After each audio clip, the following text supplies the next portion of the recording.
ब्रह्मदेव सृष्टि की रचना करी है। शंकर जी से पूछा ब्रह्मा जी ने सृष्टि कैसी रचना है। भगवान भोलेनाथ ने अपना अर्धनारेश्वर स्वरूप का दर्शन दिया। आधा पुरुष आधा स्त्री, आधा शिव आधा पार्वती के रूप में भगवान दर्शन दिए और कहा इस रूप को ब्रह्मा जी देख लो और ऐसी सृष्टि की रचना कर दो। आधे पुरुष आधे स्त्री बना दो।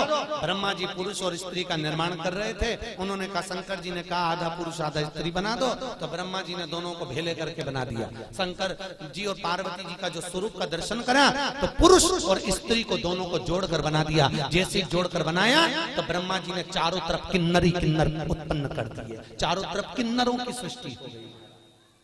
सबसे पहली पृथ्वी पर अगर कोई सृष्टि की रचना हुई थी तो उसके निर्माता ब्रह्मा, और ब्रह्मा ने अगर पहली सृष्टि रची थी तो वो किन्नर की थी। किनकी सृष्टि थी? जम के बोलिए। किन्नरों की सृष्टि। चारों तरफ किन्नर ही किन्नर हो गए। जब किन्नर ही किन्नर चारों तरफ हो गए, इतने में वहीं से भगवान शंकर और भगवान विष्णु निकल कर आ रहे थे। भगवान विष्णु ने कहा चलो प्रभु सृष्टि की रचना हो गई होगी, देख लेते हैं। भगवान नारायण ब्रह्म शंकर जी के साथ जैसे नीचे आए, आकर देखा तो किन्नर ही किन्नर नजर आए। जैसे ही किन्नरों को देखा, इतने में भगवान विष्णु ठाका लगाकर हंस दिए। भगवान शंकर को बुरा लग गया। शंकर जी ने कहा, नारायण तुम क्यों हंस रहे हो? अरे प्रभु, ब्रह्मा जी से कहा था सृष्टि की रचना करो, आधे पुरुष आधे स्त्री बनाना, उन्होंने जोड़कर बना दिया दोनों को, पुरुष स्त्री किन्नर बन गए।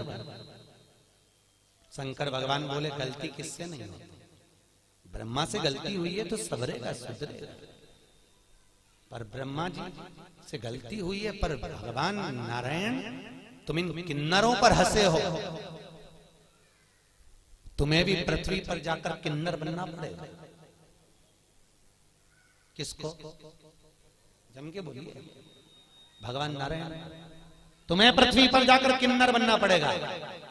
भगवान विष्णु ने क्षमा मांगी, प्रभु क्षमा कर दी। नहीं, शंकर जी बोले आप हंसे हो इन किन्नरों पर, तो तुमको किन्नर तो बनना पड़ेगा। और याद करो वो चरित्र, जब भगवान विष्णु किन्नर बने थे। कथा सुनी होगी आपने महाभारत की, कि द्रौपदी को जब लेकर आए अर्जुन, और अर्जुन जब द्रौपदी को लेकर आए तो माता कुंती ने भोजन बनाते बनाते कह दिया 5 बांट लो। अर्जुन ने कहा द्रौपदी मेरी माँ ने कहा है तुम्हें 5 पतियों की पत्नी बनना पड़ेगा। द्रौपदी ने कहा बन जाऊंगी, पर शर्त एक है, एक एक पति के साथ में 1-1 साल रहूंगी, और मेरे पति के कमरे में अगर कोई दूसरा पति आ गया तो उसको 5 वर्ष के लिए बन जाना पड़ेगा। अगर आप मंजूर करते हो तो मैं 5 पतियों की पत्नी बनने को तैयार हो जाता। द्रौपदी ने 5 पतियों के साथ में फेरे लिए, रहने लगी। आज भीम के साथ में द्रौपदी रह रही थी, और भीम के साथ द्रौपदी रह रही, और इतने में अर्जुन के पास में एक ब्राह्मण आकर बोला अरे महाराज मेरे बच्चे को शेर उठा कर ले गया, बचाइए मेरे बच्चे को। और इतने में अर्जुन गया, मेरा गांडीव कहाँ है? गांडीव तो भीम के कमरे में था। और अर्जुन गया और भीम के कमरे से गांडीव लेकर आ गया, और लेकर आया, बच्चे को बचा लिया। पर द्रौपदी हाथ जोड़कर खड़ी हो गई, तुम्हें 5 साल के लिए बन जाना पड़ेगा। अर्जुन 5 वर्ष के लिए बन चले गए। नागों की कन्या उलूपी के साथ में अर्जुन ने शादी कर ली। अर्जुन का एक लड़का हो गया जिसका नाम था अरावण। क्या नाम था? जम के बोलो। अरावण। क्या नाम है? अरावण। अर्जुन का लड़का हो गया। अर्जुन वापिस आ गए। जब कौरव और पांडवों का युद्ध चालू हुआ तो कुरुक्षेत्र की भूमि, युद्ध की भूमि को प्रसन्न करने के लिए चंडी को प्रसन्न करना था, और चंडी को प्रसन्न करने के लिए नियम था कि जब युद्ध प्रारंभ होगा तो दोनों तरफ से परिवार में से 1-1 बलि देना पड़ेगा किसी व्यक्ति की। कौरव तो खुश हो गए, हम तो 100 भाई, एक मर गया तो 99 बच जाएंगे, पर पांडवों का क्या होगा? 5 में से 1 मर गया, 4 ही बच पाएंगे। भगवान कृष्ण को नींद नहीं आ रही, बेचैनी बनी हुई है। अर्जुन से कहा अर्जुन तुम 5 में से मैं किसी को मरता हुआ नहीं देख सकता। अर्जुन ने कहा स्वामी किसी को तो मरना पड़ेगा, बलि तो देना है चंडी को प्रसन्न करने के लिए परिवार का।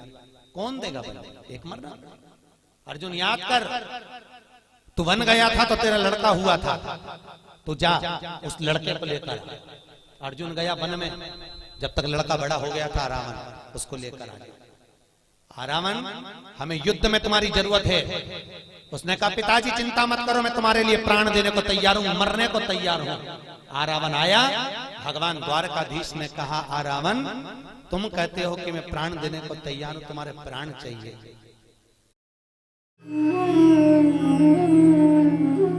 The July Purnami, which is called as Guru